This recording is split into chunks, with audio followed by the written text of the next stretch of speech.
Vamos a ir a la información de última hora y es que vamos a pasar un mensaje de Claudia Sheinbaum. Pues si no me equivoco es el mensaje más patriota que yo le he escuchado. Porque dijo, porque México no nació con la llegada de los españoles. México nació mucho antes con las grandes civilizaciones que florecieron en estas benditas tierras. Los mayas, los zapotecas, los mixtecos, los purepeches, los tenochtitlan, y por ello fue y sigue siendo símbolo de este México profundo, milenario y resistente. Vamos a pasar todo el mensaje que dio hoy la presidenta de México, pero antes vamos a ir a lo sucedido en Estados Unidos, donde se incendia un avión gringo. Vamos a pasarlo porque no sea que López Dóriga vaya a decir que es un avión del AIFA o que es un avión de Mexicana de Aviación, aquella empresa que se rescató en el gobierno del presidente López Obrador. Amigos, vamos a empezar por ese video.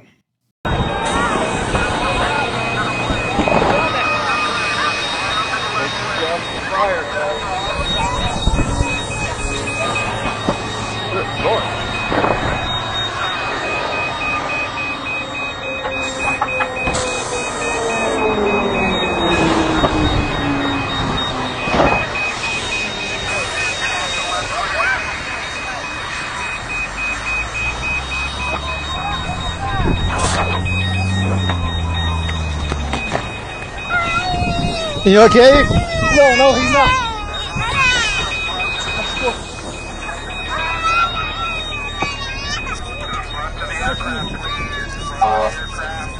To your right. Leave room for the fire truck. Watch out for the fire truck.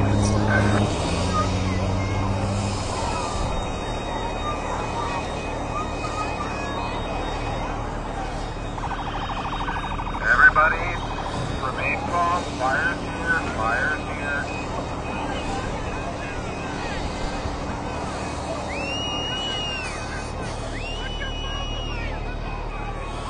Everybody head towards the east side of the runway, please. East side of the runway.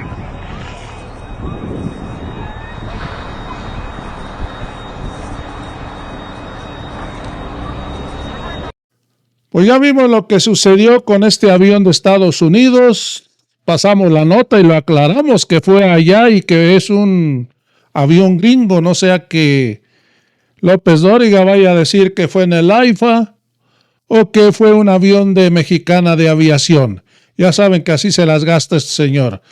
Vamos a ir a otro video muy chusco, donde las tías panistas tuvieron una reunión y terminaron por la madrugada y se enojaron, se indignaron que las invitaron a desalojar el lugar. Pues ahora resulta que no se les puede decir nada. Amigos, vamos a divertirnos con este video. Indignadas porque aquí en este restaurante llamado Bagatel en Polanco, donde pagamos casi 25,000 pesos de cuenta, así nos corrieron, nos dejaron afuera. En la calle, afuera, literal, 1:30 de la mañana. Que porque tenían que cerrar. Señoras, porque cierran a la 1 y ya, a la Nos calle. prendieron las luces, empezaron a barrer y todavía nos escoltaron a la salida, cual si hubiéramos sido delincuentes que no hubiéramos pagado la cuenta, y una cuenta tan cara como la que nos tocó pagar. Hemos comido en lugares mucho más ricos, donde hasta el último minuto te respetan la estancia. Y aquí nos trataron como si fuéramos unas criminales. Entonces, pues fue este señor el que nos escoltó. Mira, justo este señor fue el que nos escoltó. Aquí se cierra la una, no es cuando quieren. Vamos a pasar un video de la presidenta de México, Claudia Sheinbaum, donde nos habla del chocolate del bienestar. Amigos y amigas, a la oposición no le gusta nada estos videos. No quisieran que el pueblo de México los viera. Amigos, vamos a escuchar a la presidenta. ¿Sabías todo lo que hay detrás del chocolate Bienestar? El chocolate se hace principalmente de cacao. Particularmente este chocolate del Bienestar tiene 50% de cacao. El cacao es una planta que se siembra principalmente en México, en Tabasco. El fruto del cacao lo abren y viene como una pulpa que adentro tiene una semilla. Esa la fermentan, limpian, la secan y con esa semilla de cacao se procesa para realizar este chocolate. El chocolate que ustedes pueden encontrar en las tiendas a veces tiene 2% de cacao nada más. Pero este chocolate es mucho más alimenticio que los chocolates que venden en cualquier tienda. En realidad es comercio justo, porque el productor lo vende directamente a Alimentación para el Bienestar, recibe una buena paga por la semilla y además no usa fertilizantes, es orgánica. Si quieres un buen chocolate y además ayudar a los productores de cacao, compra el chocolate de Bienestar en las tiendas del Bienestar. Ahora sí, amigos y amigas, vamos a ir a uno de los mensajes, o me atrevería a decir que el mensaje más patriota que yo le he escuchado a la presidenta de México, Claudia Sheinbaum. Y es que hoy habló sobre Tenochtitlan. Amigos, vamos a ir al video.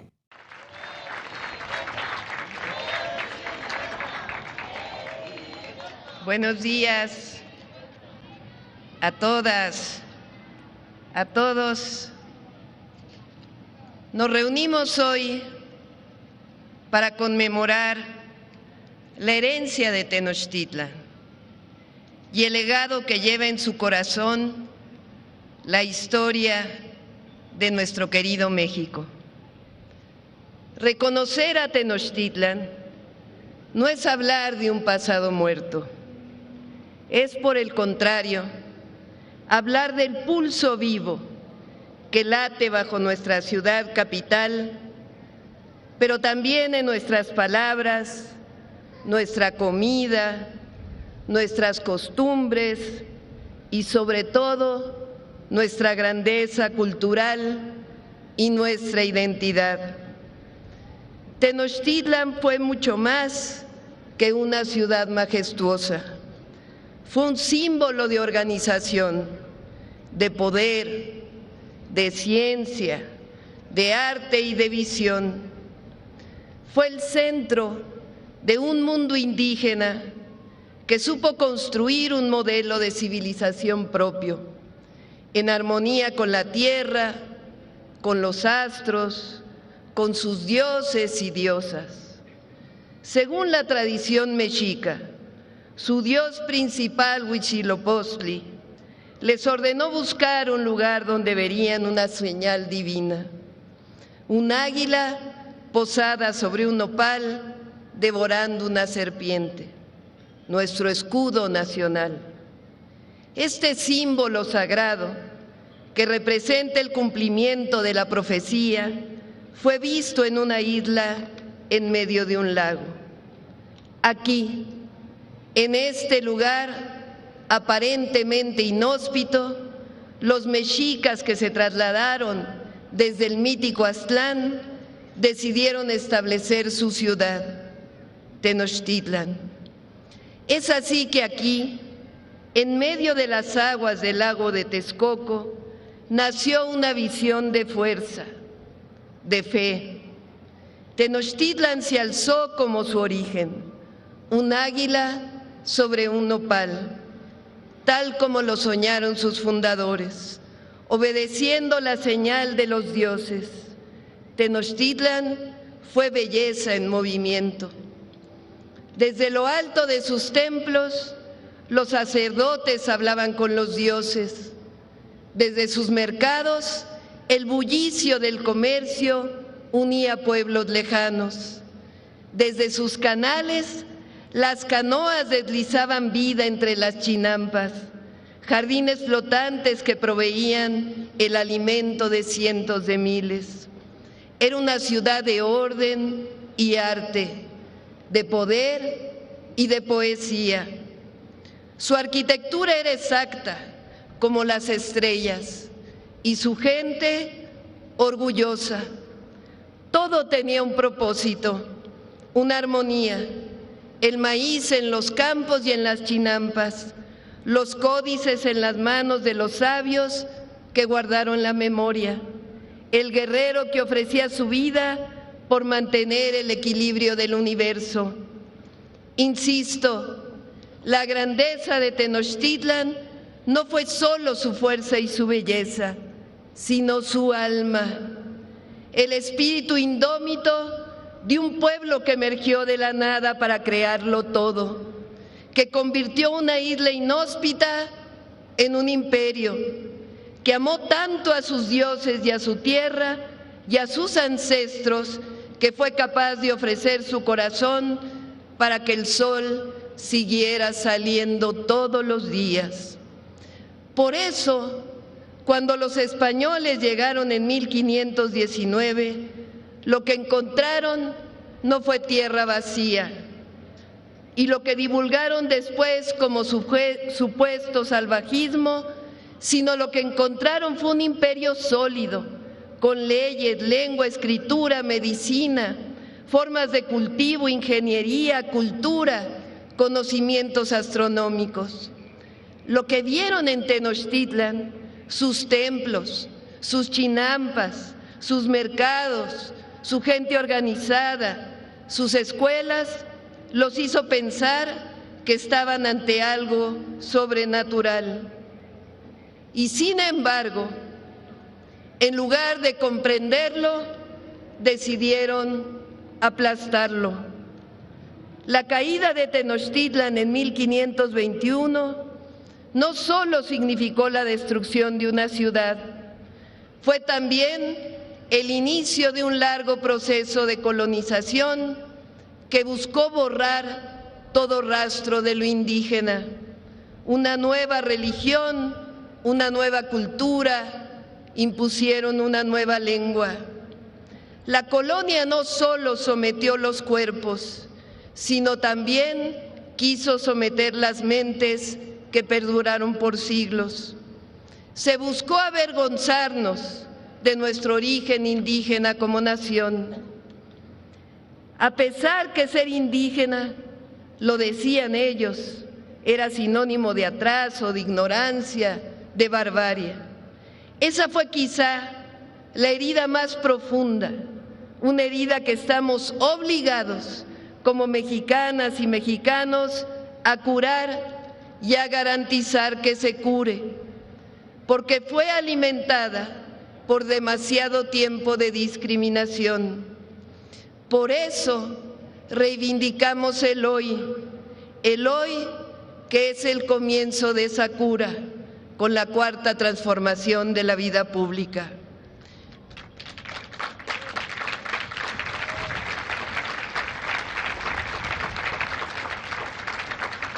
Y si la discriminación quiso marcar la historia, esa discriminación fue más dura, más profunda y más sistemática cuando se dirigió a las mujeres indígenas.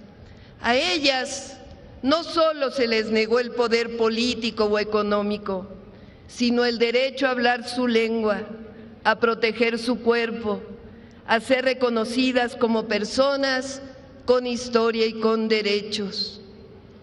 La estructura colonial no desapareció con la independencia, persistió en las formas de poder, en el racismo, en la exclusión de los pueblos originarios, en la marginación que aún hoy viven millones de mexicanas y mexicanos.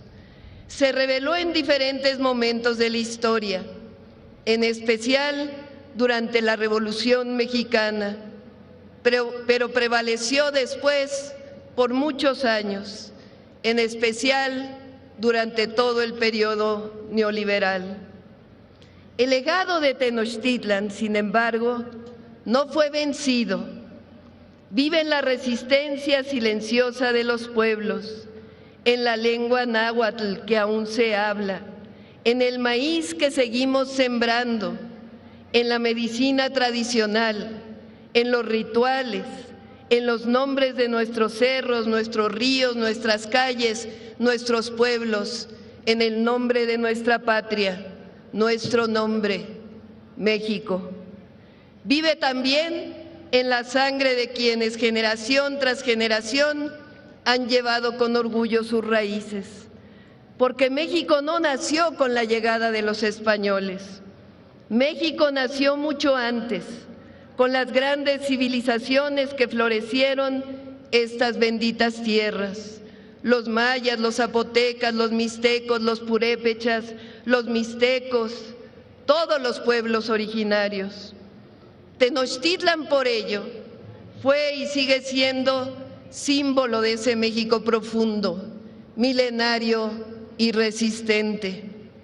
Hoy, más de 500 años después de aquella invasión, la Cuarta Transformación mira de frente y con orgullo a nuestra historia, no para dividir, sino para comprender, no para odiar, sino para sanar la memoria.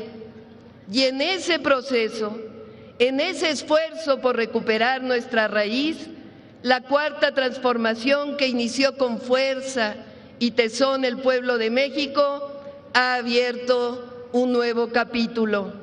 No es casual que uno de los pilares fundamentales sea el reconocimiento de los pueblos originarios. Por primera vez,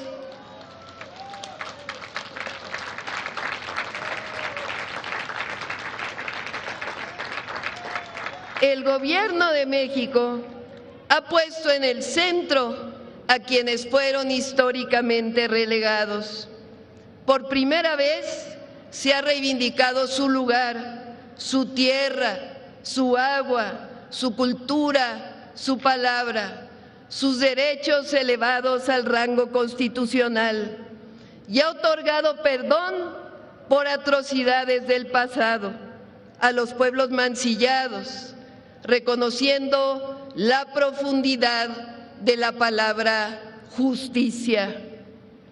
Los gobiernos que tienen el valor de pedir perdón por las atrocidades del pasado que marcaron su historia no se debilitan, se reconcilian consigo mismo y crecen con una libertad que solo otorga la verdad profunda. Por ello, la Cuarta Transformación no es solamente un proyecto económico o político, es sobre todo un proyecto de dignidad, un proyecto que reconoce que no puede haber justicia verdadera si no empezamos por saldar la deuda histórica con los pueblos indígenas, que no puede haber democracia real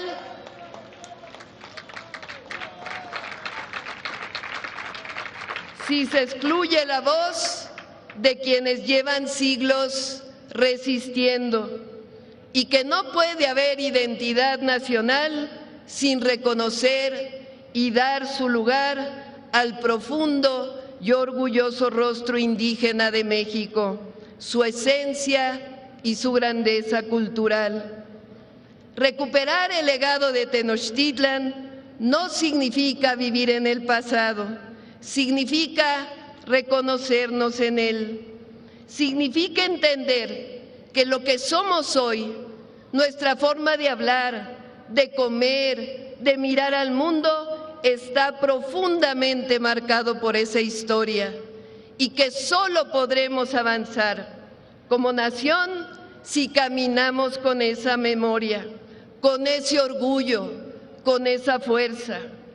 Por ello, debemos entender que erradicar el racismo no es una opción, es una necesidad y una obligación para construir una sociedad justa, incluyente y digna para todas y para todos.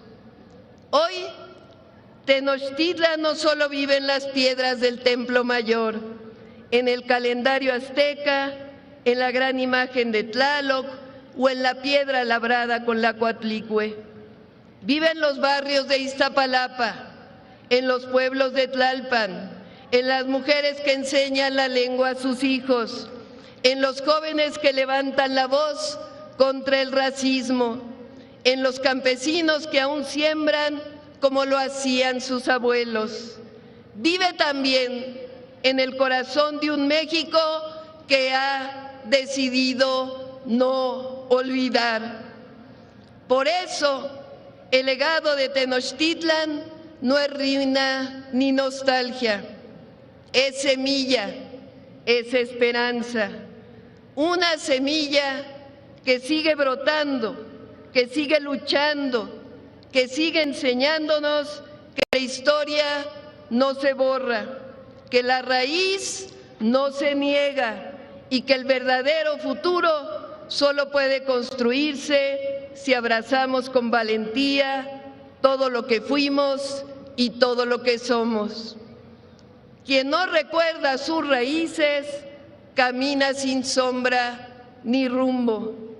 La memoria es semilla. Si no se cuida, no florece. Para saber a dónde vamos, hay que escuchar de dónde venimos, porque el origen no es pasado muerto, es una brújula viva. Por ello, a todas las mexicanas y mexicanos de todas las raíces, nos une el deber de honrar a los pueblos originarios, reconocer nuestro legado de grandeza, amar esta tierra sagrada que nos vio nacer o que nos acogió y sentir con orgullo profundo que somos parte de una patria milenaria y viva. Por ello decimos fuerte y lejos, mientras existe el mundo, no acabará la fama y la gloria de México Tenochtitlan.